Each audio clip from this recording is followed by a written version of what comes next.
Have you ever stopped to think about your morning? You know, the water for your coffee, the electricity charging your phone, the road you drove to work on, all of it, every single part, depends on this massive hidden world we almost never see. So today, let's pull back the curtain on that invisible foundation, our infrastructure. It's a pretty big question, right? We talk a lot about economies, governments, culture, but what's physically holding all of that up? What's the actual framework that makes everything else even possible? Well, the answer is this incredible invisible web of pipes and wires and concrete that we are tapped into every single second of our lives. It's the silent workhorse that delivers our power, our water, our data. It is quite literally the operating system for modern life. Okay, so before we dive any deeper, let's get on the same page. What are we actually talking about when we use the word infrastructure? So at its heart, infrastructure is all the fundamental stuff a society needs to function. Here's a great way to think about it. If our economy and our culture are the software, then infrastructure is the essential hardware that it all runs on. You can't have one without the other. And the scope of it, it's just staggering. You've got the transportation networks, all the roads and railways. Then there are the utilities, like power grids and water mains. And of course, our connection to the digital world through internet networks. But it's also the social cornerstones, things like hospitals and schools. It's all part of the same essential system. All right, so we know what it is, but why does it matter so much? Let's really dig into the immense value that these connections create, both for our wallets and for our well-being. I mean, this image really says it all, doesn't it? You can have the fanciest, most high-tech car in the world, but if the engine's broken, you're not going anywhere. For an entire country's economy, infrastructure is that engine. Without it, the whole machine just grinds to a halt. And here's exactly how that engine powers everything. See, efficient roads and ports, they slash costs for businesses.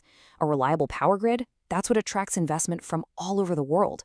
And just the act of building and maintaining all this stuff, that creates a ton of jobs, fueling the economy from the ground up. Just look at Canada's major highways and seaways. These weren't just big construction projects. They were absolute economic game changers. They totally redrew the map of trade, connecting resources from remote areas to markets across the globe and unlocking incredible national wealth.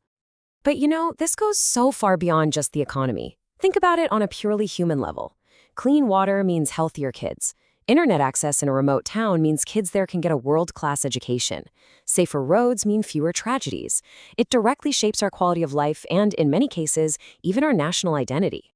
So who are the people behind all of this? Who are the architects of our modern world? Let's meet the professionals who turn these massive ideas into the concrete reality we depend on every single day. It really comes down to this critical partnership. On one hand, you have engineers, the brilliant creators who dream up the designs for bridges and power grids. But their vision would be useless without the geoscientists. They're the ones who understand the Earth itself, the soil, the rock, the hidden dangers. One provides the grand idea, and the other makes sure it's built on a safe, solid foundation. And this stuff doesn't happen by accident. It's a deeply systematic process. It all starts by identifying a real need in a community. Then it moves through incredibly careful planning, design, and construction. But, and this is key, notice how it doesn't end there. The cycle continues with operation, maintenance, and eventually, renewal. It's all about making sure these vital structures serve us not just for years, but for generations. But with the power to literally build our world comes an immense, immense ethical responsibility. I mean, what happens when things go wrong? This is the nightmare scenario. This is what keeps every single engineer and geoscientist up at night. Because a crack in the foundation isn't just some technical problem. It can lead to a catastrophic loss of public trust and, in the absolute worst cases, a tragic loss of life. And that's exactly why these professionals are bound by a strict ethical code. Public safety is number one, full stop. They are held accountable for their work, they have to be transparent about any risks, and they have a duty to design solutions that are sustainable and resilient. It's a professional oath they take to protect all of us. And today, that duty is getting even bigger. It's not enough to build a bridge that can handle today's weather. We have to design infrastructure that's resilient enough to handle the superstorms of the future and smart enough to adapt to technologies we haven't even invented yet. So what does that blueprint for tomorrow actually look like? Let's take a look at some of the really exciting trends that are already shaping the infrastructure of the future. First off, our infrastructure is getting intelligent.